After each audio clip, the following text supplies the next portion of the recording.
Ya, saya ingin mempresentasikan bagian saya. Oke, gadget bagi psikologi anak.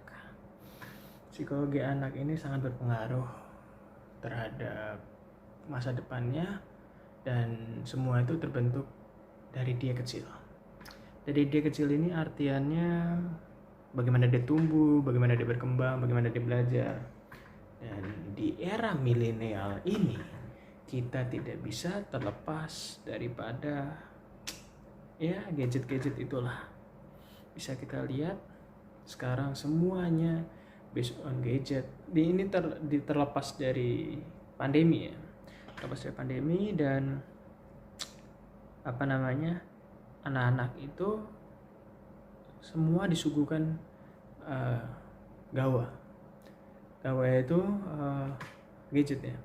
Nah, gadgetnya ini sendiri digunakan untuk belajar, untuk menenangkan. Dia nangis di restoran, dia nggak mau makan, oke, dikasih gadget biar makan. Akhirnya menjadi sebuah candu. Nah, tapi kita lihat dari dua sisi. Semua hal itu ada positif maupun negatif, tergantung kita yang bijak memilih atau menggunakannya dengan baik. Nah, berikut adalah rangkuman dari saya. Dampak positifnya dan manfaat yang bisa didapat oleh anak-anak.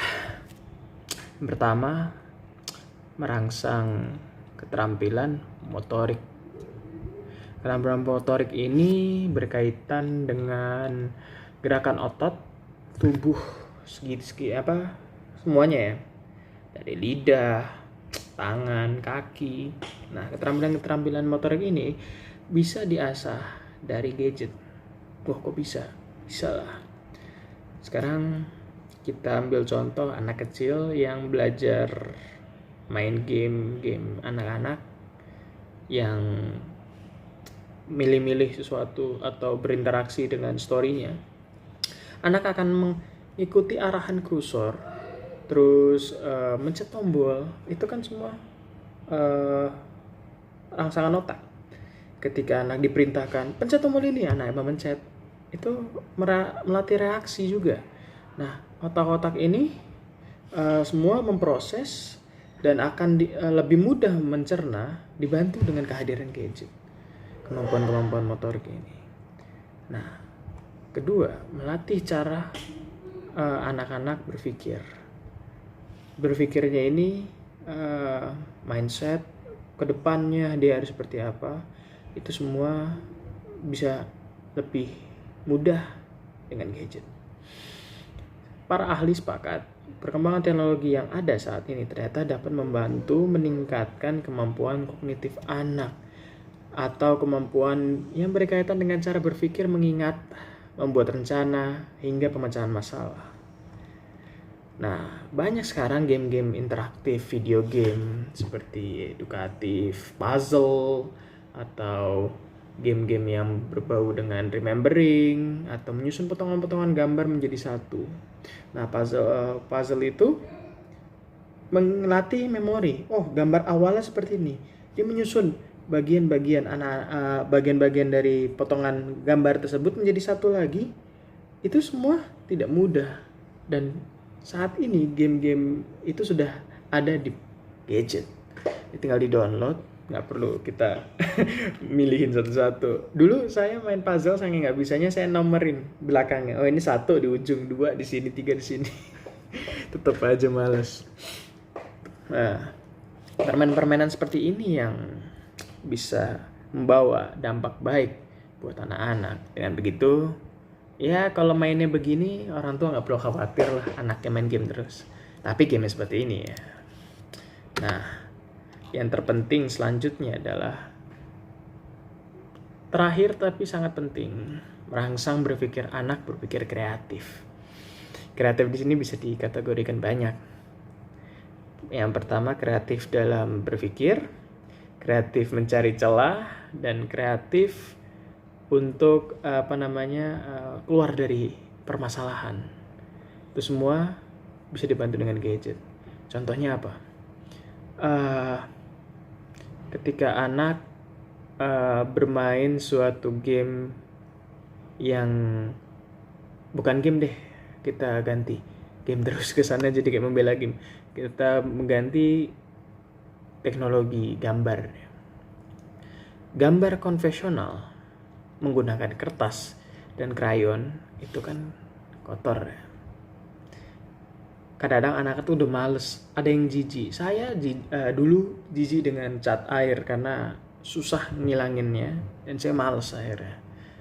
Tetapi sekarang untuk menggambar atau mewarnai, Anda tinggal menggunakan aplikasi dan dipencet aja, keluar warnanya dan semua sudah bisa dihias dengan indah tanpa harus kotor.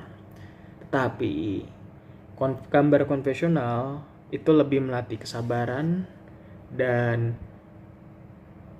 kehati-hatian, teliti, jangan sampai keluar garis.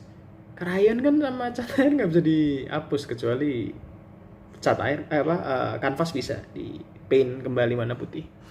Tapi krayon dan kertas itu susah dan nggak bisa dihapus. Tapi kan tadi saya bilang ribet, menggunakan gadget lebih baik. Tuh, dari semua dampak positif yang tadi, tidak sedikit dampak negatifnya. Ini yang menjadi pokok dari presentasi saya, yaitu psikologi anak terhadap gadget. Ini lebih parah. Nah, anak-anak yang kecanduan gadget itu cenderung temperamen, cenderung suka berbohong dan tricky. Tricky di sini licik. Dia akan menghalalkan segala cara supaya dia bisa mendapatkan game-nya kembali. Entah mencuri HP ibunya diam-diam atau ya pergi ke warnet diam-diam padahal bilangnya kerja kelompok. Ini pengalaman pribadi. Pertama yang menjadi masalah dari gadget, turunnya konsentrasi. Saya jamin konsentrasi ini menjadi masalah pertama. Entah suka lupa, suka tidak fokus naruh barang di mana, lupa. Terus bahkan yang paling sepele, rutinitas menjadi tidak teratur. Kayak mandinya harus jam segini karena nggak fokus segala macam, main gadget dulu. Iya habis ini presentasi, lupa mandi. Nah kalau saya nggak pernah bau juga nggak enak, walaupun nggak tatap muka tapi kebauan sendiri. Nah konsentrasi anak saat belajar mengalami penurunan yang drastis, sangat buruk, dan dengan itu anak tidak konsentrasi terhadap sekitar. Dia akan menjadi orang yang introvert dan di dunianya sendiri saja.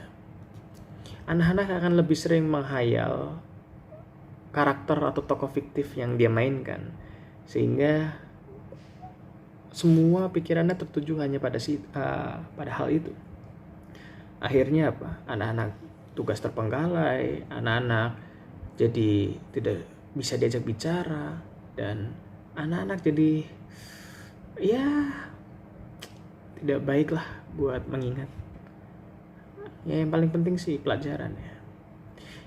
Yang kedua, ini paling parah, dan ini adalah karakter bangsa.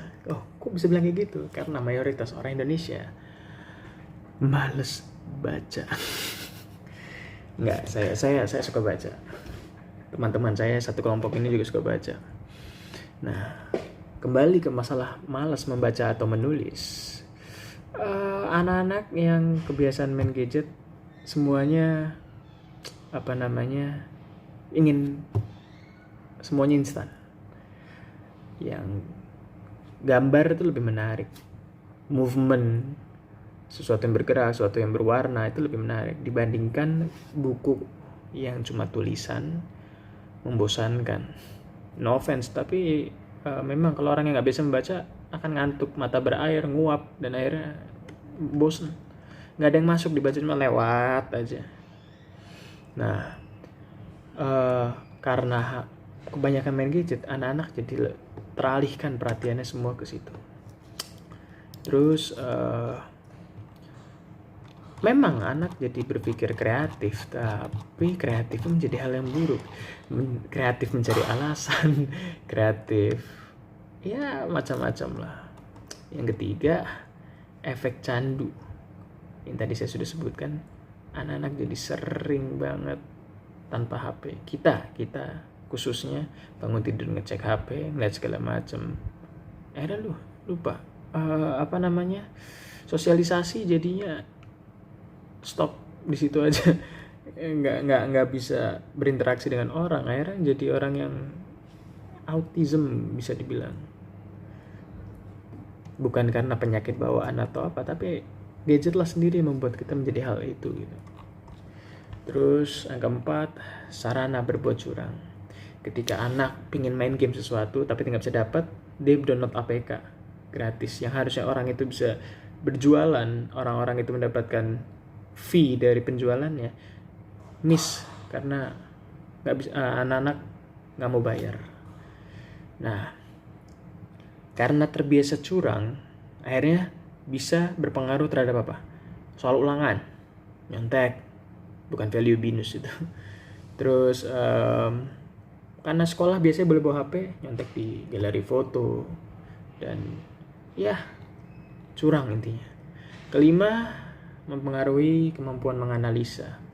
Yang tadinya gadget bisa membantu kita berpikir ke depan, seperti yang saya sebutkan tadi, karena gadgetnya salah penggunaannya, bisa menghambat nalar dan logika. Jadi sumbu pendek. Akhirnya semua dihalalkan atau semua dipikir dengan pikiran instan dan tidak masak. Jadi salah sangka, miskomunikasi, dan lainnya. Yang ke-8, karena gadget bisa mempengaruhi gaya hidup. Yang HP-nya Apple itu menjadi perlombaan. Yang komputernya ROG menjadi gaya hidup. Nih, saya kasih tahu satu hal. Ini bukan sombong, tapi ini buat pembelajaran. Yang bisa dibuat dalam komputer ini, walaupun hal kecil-kecil begini nih, prosesor segala macam, itu bisa belasan juta.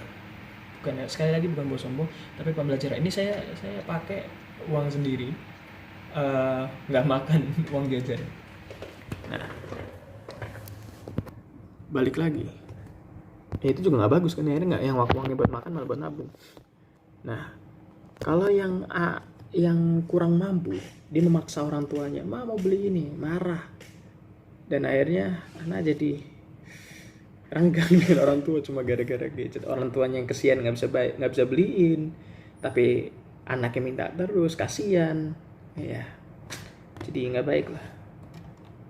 Tuh, demikian hasil presentasi saya, dan konklusinya adalah jadikanlah gadget sebagai hal-hal yang baik. Berpandai-pandailah dan wise dalam menggunakan gadget. Gadget ini bisa menjadi sarana quality time loh dengan keluarga. Main tebak gambar, ketawa ketiwi, membaca berita terkini. Anak-anak jadi dekat dengan orang tua sebelum tidur. Itu bisa menjadi suatu hal yang indah loh. Bukan menjadikan hal yang buruk. Yang paling penting sih temperamen, fokus, itu bisa terganggu karena gadget. Dan semoga orang tua, nanti kita sebagai calon orang tua bisa memberikan yang terbaik buat anak-anak kita. Sekali lagi demikian presentasi saya. Sekian. Berdasarkan penjelasan video sebelumnya, bahwasannya gadget itu memiliki manfaat yang sangat banyak untuk kita yang hidup di zaman sekarang ini. Tetapi khususnya pada balita dan bayi, gadget ini sangat mempengaruhi physically dan mentally anak tersebut. Jadi dari segi fisik nih misalnya, terlalu lama memain gadget dan menonton televisi akan mempengaruhi sistem pada sistem bagian kelabu pada otak yang menjadi bertambah, sehingga akan menimbulkan melemahnya IQ pada anak. Yang kedua, di bagian penglihatan. Terlalu lama memainkan gadget akan mempengaruhi kejelasan penglihatan anak karena pancaran dari radiasi gadget tersebut. Pada zaman dulu biasanya anak-anak itu rabun itu pada usia menginjak SMP atau SMA biasanya, tapi di masa sekarang anak-anak yang TK atau playgroup itu mereka sudah memakai kacamata. Ya, kemungkinan besar dari pancaran radiasi yang dihasilkan oleh gadget tersebut.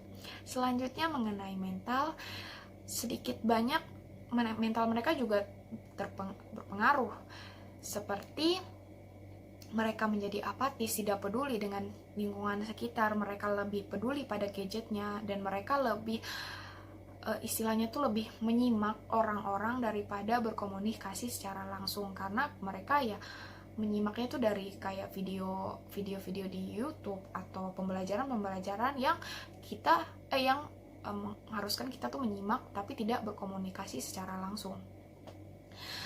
Selanjutnya, solusi apa sih yang harus kita ambil sebagai orang tua yang tegas, yang bijak kepada anak? Yang pertama itu kita harus mencontohkan mereka dengan menerapkan bahwa kita tuh beraktivitas tidak melulu dengan HP. Kita harus mencontohkan mereka dengan tidak main HP juga gitu loh. Kalaupun main HP pas anaknya lagi nggak ada, atau kita bisa ke kamar untuk berurusan dengan sesuatu yang dari gadget gitu. Selanjutnya kita harus tegas apabila seperti yang teman saya jelaskan bahwa anak tuh nggak mau makan kalau nggak main HP gitu loh. Nah, kita harus tegas gitu loh. Kalau misalnya anaknya nangis atau apa, kalau misalnya kita biarin kayak ya udahlah kita kasih aja daripada nangis gitu kan. Nah, itu juga kalau mau kayak gitu terus mau sampai kapan anak itu akan terpaku pada gadget. Jadi, solusinya adalah kita harus tegas kepada anak itu, biarkan mereka menangis dan biarkan mereka merengek gitu kan. Kita harus bersikap tegas supaya anak itu tidak tergantung banget sama yang namanya gadget.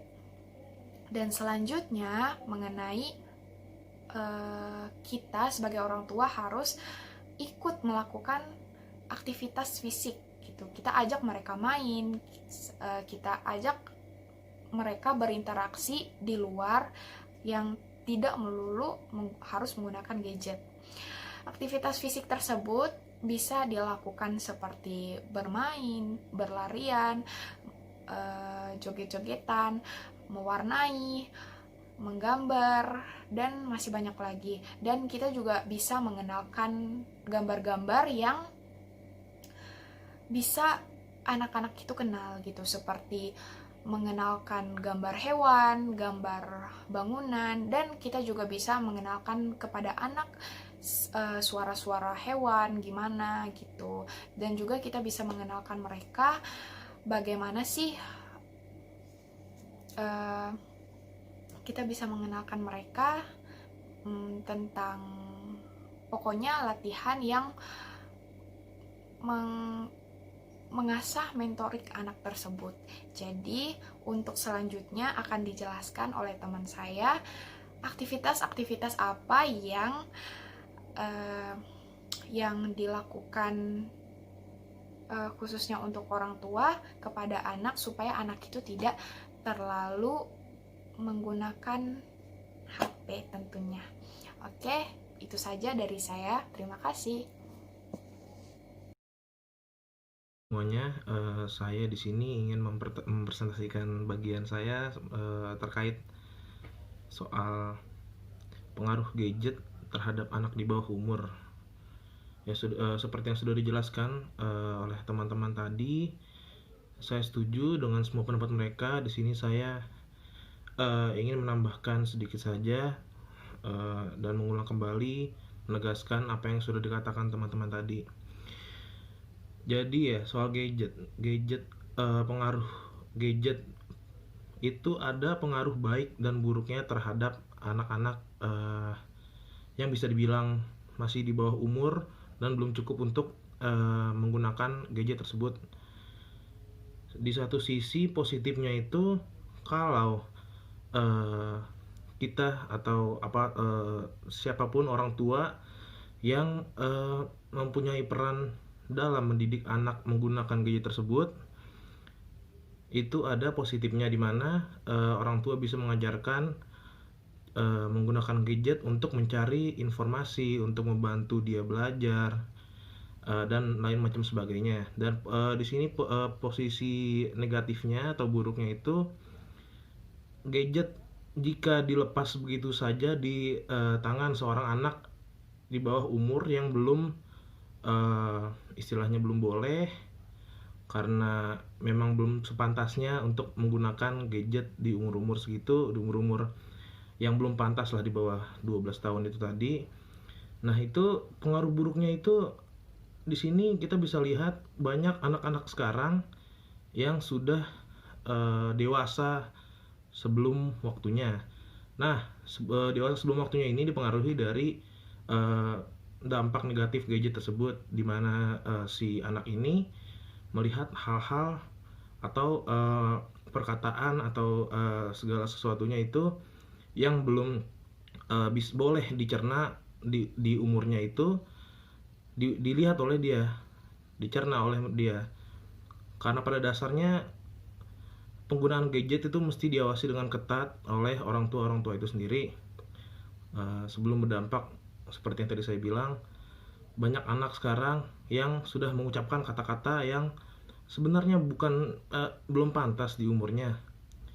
Jadi tolong untuk para orang tua diawasi anak-anaknya dalam menggunakan gadget, dan begitu pula sebaliknya kita dari kelompok ini ingin menyampaikan sesuatu terkait penggunaan gadget bagi anak di bawah umur yang belum pantas. Berikut videonya.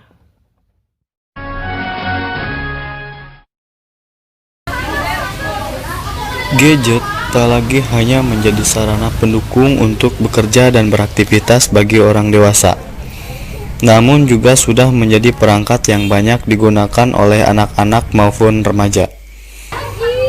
Anak-anak dan remaja sebagian besar menggunakan untuk bermain, selebihnya untuk belajar atau berkomunikasi dengan orang tuanya.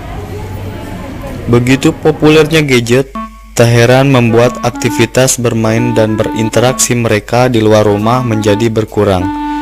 Namun pada akhirnya anak-anak dan remaja lebih akrab dengan gadget ketimbang orang lain, termasuk orang tuanya sendiri. Ironisnya, kesenangan mereka dengan perangkat elektronik mendapat dukungan dari orang tuanya sendiri. Penyebabnya lantaran orang tua terlalu sibuk atau mereka tidak ingin terganggu aktivitasnya.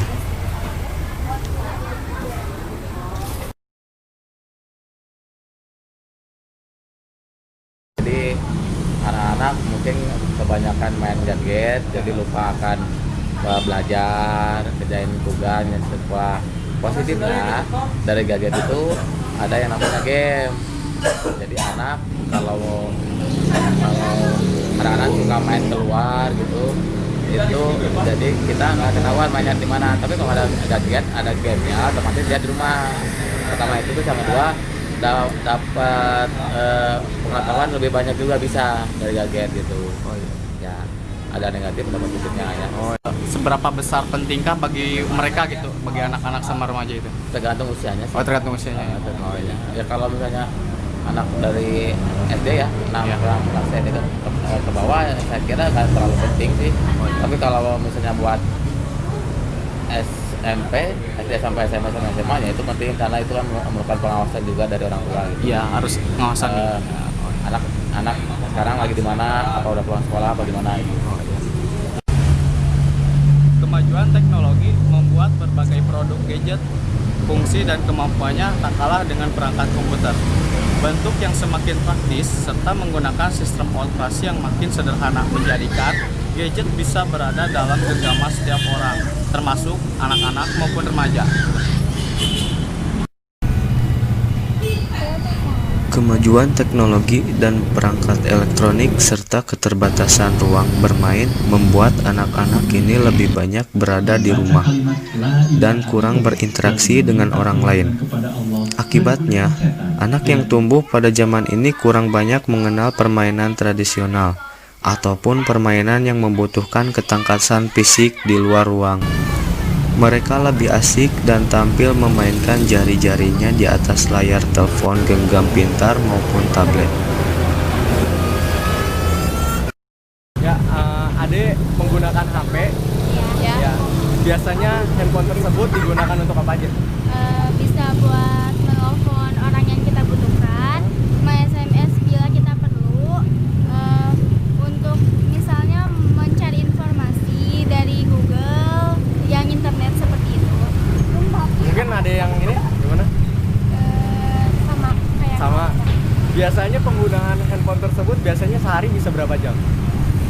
nggak terbatas ya, kalau misalnya kita butuh informasi dari orang tentang menanyakan PN, kita selalu ingin tahu gitu, misalnya sampai 2 jam. Menurut kalian penting gak sih adanya handphone itu? Penting. Penting karena kenapa? Ya karena kalau misalnya kita membutuhkan informasi, jadi bisa langsung cari melalui handphone. Ya. Dalam masa perkembangannya, anak-anak maupun remaja memang tidak hanya membutuhkan proses belajar serta menambah pengetahuan, namun juga sekaligus membutuhkan hiburan dan bermain. Seluruh kebutuhan untuk belajar sekaligus hiburan dan bermain inilah yang kini juga disediakan oleh berbagai pilihan elektronik berupa gadget.